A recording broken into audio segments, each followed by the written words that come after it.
I saw you beneath a mango tree, a laugh so light it carried me. But every name they call is wrong. They say you were never here all along. It all started the day I fought with Amoka. We were standing behind the school laboratory during break time. The sky was overcast, casting a strange grey shadow on everything. I'd asked her about the guy she was always talking to near the school gate, a tall man in a black car, always watching. She denied knowing him. "You're lying," I said, voice shaking. She flinched. "Just leave it alone, Ebuka." "But who is he?" I said, "Leave it," she shouted. Then she turned and walked away. That was the last time I saw Amoka. At first, I thought she was angry and just avoiding me.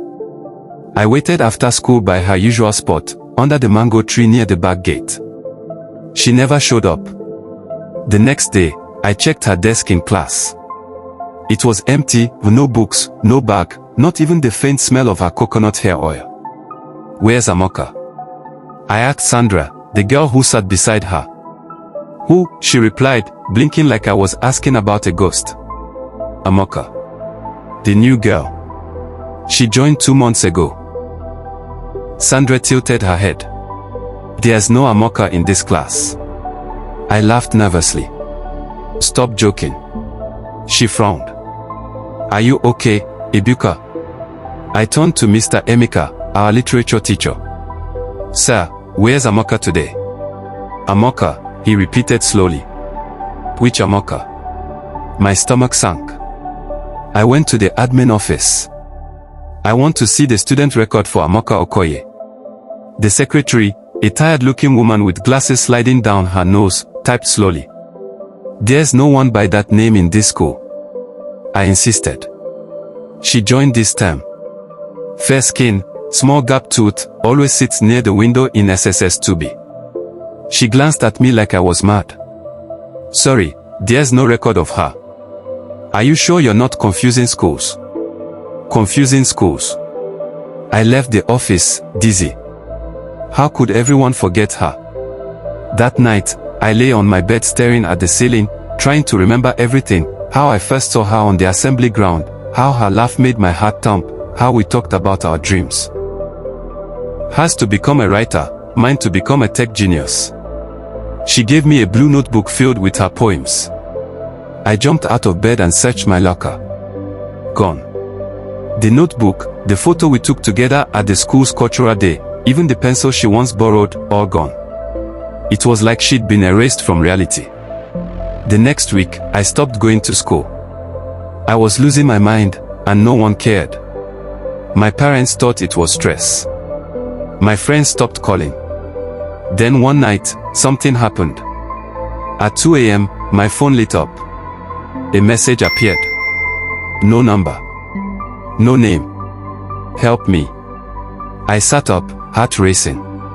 Who is this? The typing bubble appeared. Then vanished. Then another message, "Find the old dormitory." The old dormitory was an abandoned building behind the staff quarters. It had been shut down years ago after a fire. Rumors said it was haunted. The next morning, I went there alone. The building groaned as I stepped inside. Dust and cobwebs clung to the walls. The air smelled of burnt wood and something else, something cold and unnatural. I walked past empty bunks and broken lockers. Then I heard it. A whisper. My name. Ebuka. I turned. There she was. Amoka. But she looked different. Paler. Her eyes had a strange shine, like light reflecting off water. She stood completely still, as though unsure whether to smile or cry. Amoka. I said. She nodded slowly. You remembered me? Of course I did. Where have you been? Everyone says you never existed. She looked down. Because I wasn't supposed to. What do you mean? I wasn't real, Ebuka, not at first. She sat on a bunk, motioning for me to join her. I hesitated. You were never meant to notice me, she continued. I was created, by someone who wanted to test something. An experiment. My blood ran cold. Created. By who? There's a man. He calls himself the architect. He builds people, thoughts, illusions. I was made to blend in, a ghost among real students. But something changed when you talked to me. I stared, trying to make sense of her words. You're saying, you're not human. I became real, Ebuka. Because of you? Tears welled up in her eyes. You saw me. Cared for me. Asked questions. It broke the code. It made me feel. She stood up and placed her hand on my chest. I remember everything, our talks, the poems, the laugh we shared during rainy lunch breaks. You gave me life. But that wasn't part of the plan. I asked, so why did you disappear? I was being deleted.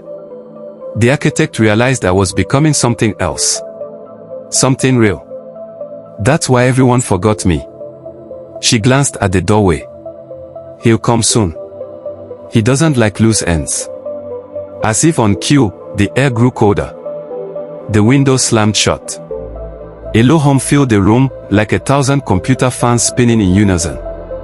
From the shadows, a tall figure emerged. Dressed in a black suit, with glowing white eyes. You shouldn't be here, boy, he said. His voice was metallic, like it came from a speaker. I stood in front of Amaka. Leave her alone. She doesn't belong in your world. She's not yours. She is real, I snapped. She's more real than anyone who's ever lied, cheated, or ignored the truth. She has thoughts. Feelings. She matters. The architect's eyes dimmed.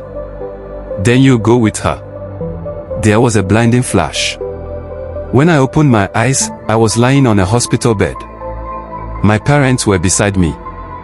A nurse was checking a drip line in my arm. You were unconscious for 3 days, my mom said tearfully. They found you near the abandoned dormitory. My head throbbed. Where's Amoka? They looked at each other. Who? I screamed. Days passed. I went back to school. But nothing was the same. I kept seeing her, reflections in windows, glimpses in crowds, shadows in dreams. One day, I opened my literature notebook and found a page I didn't write. A poem. I was never meant to be. But you saw more than code in me. So when they ask if I was real, just touch your heart and you will feel. Underneath, in her handwriting. Amoka. Even if no one else remembers her, I do.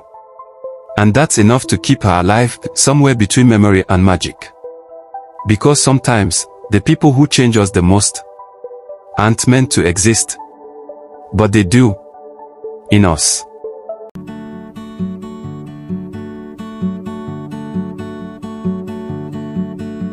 I saw you beneath a mango tree, a laugh so light the